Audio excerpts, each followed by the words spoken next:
ফারজানা আক্তার লিখেছেন, স্বামী হারাম ইনকাম করলে স্ত্রীর করণীয় কি?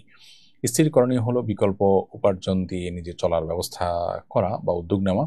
সেরকম কোনো সুযোগ যদি না থাকে তাহলে তার বেঁচে থাকার জন্য যতটুকু প্রয়োজন ততটুকু শুধু স্বামী থেকে গ্রহণ করা, বাকিটা অ্যাভয়েড করা। আহনাফ শাহরিয়ার সিওম এ আইডি থেকে আপনি লিখেছেন, ভার্সিটিতে দিনের দাওয়াত দিলে অনেক মুসলিম ভাই হেসে উড়িয়ে দেয়, খুব খারাপ লাগে, নিজের অস্বস্তি লাগে, আমি কিভাবে তাদের বোঝাতে পারি? প্রথম কথা হলো যে দাওয়াতের কাজ যারা করবে তারা আসলে নানা রকম নানা অবজ্ঞা এবং উপেক্ষার শিকার হবে, অপমানের শিকার হবে।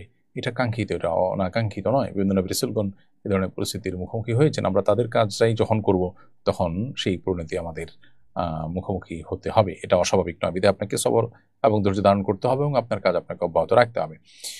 সেই সাথে সে সমস্ত মুসলিমদের সন্তানরা হয়তো বুঝেন না দাওয়ার গুরুত্ব। অতএব তাদের জন্য আল্লাহর কাছে দোয়া করার পাশাপাশি তাদেরকে আপনি বিভিন্ন কৌশলে, বিভিন্ন উপায়ে তাদেরকে ইসলামের মূল কনসেপ্টটা বোঝানোর জন্য চেষ্টা করতে পারেন। সেটা হতে পারে বই পুস্তক দিয়ে, সেও হতে পারে অন্য কোনো স্কলারের আলোচনা শুনিয়ে, কিংবা অন্য কোনো তাদের উপযোগী কোনো দিনই প্রোগ্রামের জন্য মধ্যে তাদেরকে ইনভাইট করি ইত্যাদিতে। এটা ব্যক্তি এবং পরিবেশ ভেদে আলাদা আলাদা হতে পারে। এর জন্য পলিসি কি হতে পারে সেটা আপনার পরিবেশ, পরিস্থিতি, সার্বিক অবস্থা বিবেচনা করে আপনাকে ঠিক করতে হবে। শারমিন জাহান আপনি লিখেছেন, বিনা অজুতে দরুদ পড়া যাবে কি না? উত্তর হলো, বিনা অজুতে দরুদ বা জিকির, এমনকি মুখস্থ করে আয়াত স্পর্শ করা ছাড়া তেলাওয়াতও করা যাবে, কোনো অসুবিধা নেই।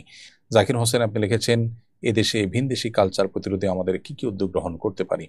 আমরা এদেশে যে সমস্ত ভিনদেশি কালচারকে চাপিয়ে দেওয়ার প্রচেষ্টা খুব ন্যাক্কারজনকভাবে চলমান আছে, এটার বিরুদ্ধে বিশেষ করে তরুণদের বিভিন্ন রকমের সংগঠন তাদের গড়ে তোলা দরকার, এবং মূল্যবোধ সংরক্ষণ, তারপরে আমাদের কৃষ্টি কালচার হেফাজত, এ সমস্ত বিষয়গুলোকে মূলে রেখে বিভিন্ন রকমের সংগঠন করে সেটা নিয়ে অ্যাওয়ারনেস বাড়ানো, সচেতনতা সৃষ্টি করা, এবং ষড়যন্ত্রের জায়গাগুলোতে নজর রাখা এবং সেই জায়গাগুলোতে প্রতিরোধ গড়ে তোলা, এগুলো আমাদের কর্তব্য। আমরা যদি এটা না করি তাহলে সেক্ষেত্রে আমাদের অস্তিত্ব হারিয়ে যাবে এবং আমাদের সাংস্কৃতিক সংকট এর মধ্যে আমাদেরকে পড়তে হবে।